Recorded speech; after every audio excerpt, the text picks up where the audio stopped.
So in today's practicals video, we're going to discuss about the qualitative analysis of the known carbohydrate number 2, that is fructose. So in the previous class, we have discussed about some points related to carbohydrates. So these are the points that you have to remember always whenever you start with a carbohydrate analysis. So carbohydrates, they end with letter OSE. Example, glucose, fructose, ribose, ribose, maltose. And then next important point to remember is an hexose is a 6-carbon containing carbohydrate. For example, glucose, fructose, they are all hexoses. And then 5-carbon containing carbohydrates are called as pentose. Example, you have ribose, ribose, as that in your ribonucleic acid or deoxyribonucleic acid. And then aldose. So if a carbohydrate has an aldehyde group as the functional group, then it is called as an aldo sugar or aldose, like in glucose. And then if a carbohydrate has a keto group as a functional group, then it is called as a keto sugar or ketose, like in fructose. So a single carbohydrate moiety is called as a monosaccharide. Example, glucose, fructose, arabinose.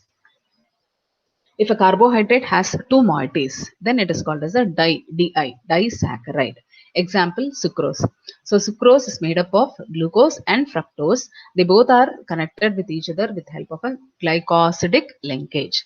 Maltose is a disaccharide. It has two molecules of glucose connected to each other with help of a glycosidic linkage.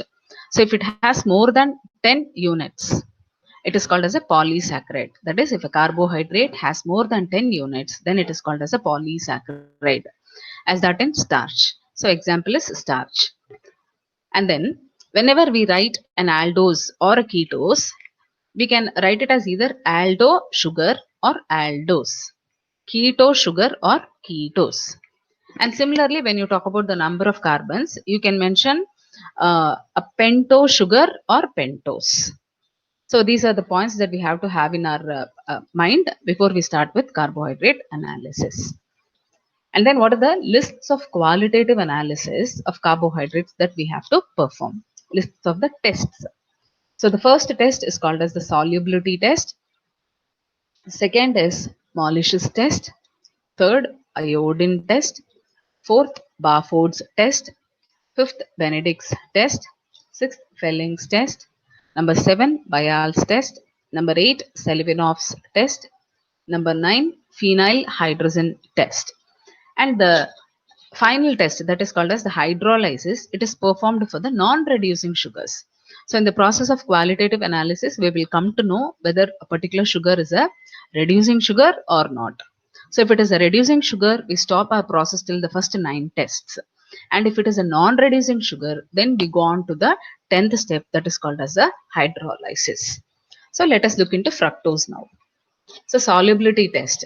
So solubility of the substance was noted in water. So that is the experiment.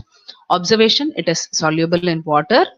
And inference, you write it as absence of polysaccharides. Because polysaccharides are not soluble in water, you give the inference as absence of polysaccharides.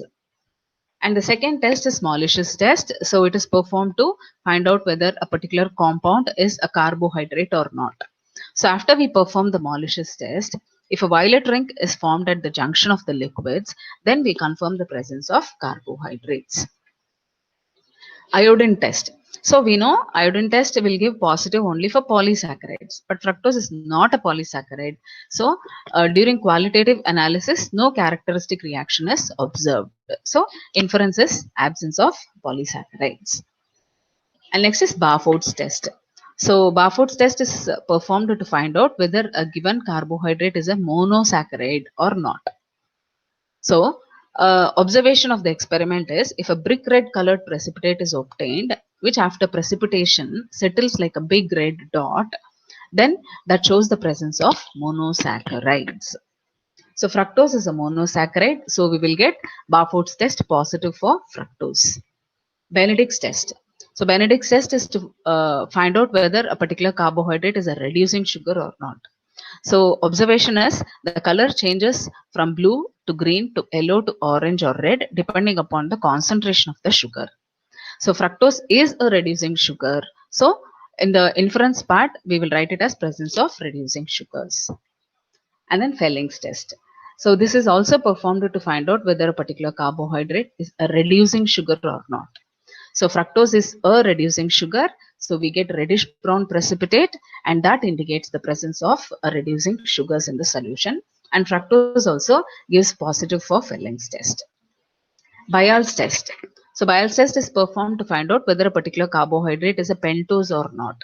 If pentose is present, you get a different reaction. If pentose is absent, then no characteristic reaction is obtained. So that shows the absence of pentose. And fructose will not give positive for biols because it's not a pentose. Selivanov's test. So whenever we think about fructose, Selivanov's test has to strike our mind automatically, because Selivanov's test is performed to find out whether a particular compound has got a keto group in it or not. And fructose is a keto group containing a carbohydrate. So Selivanov's will surely give positive for the analysis of fructose.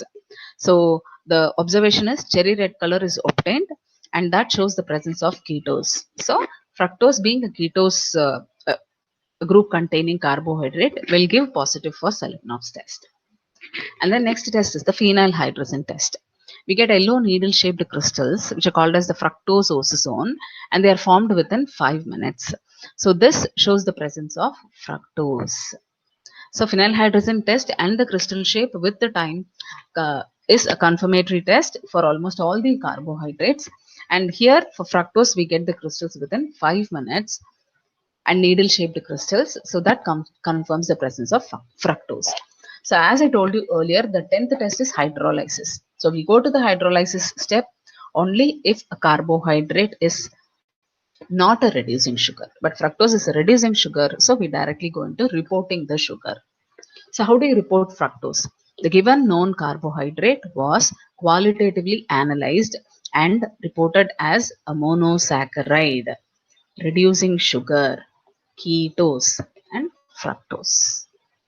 So this is how you have to carry out with the qualitative analysis of the fructose. So having all these things in mind, we have to proceed with the practicals.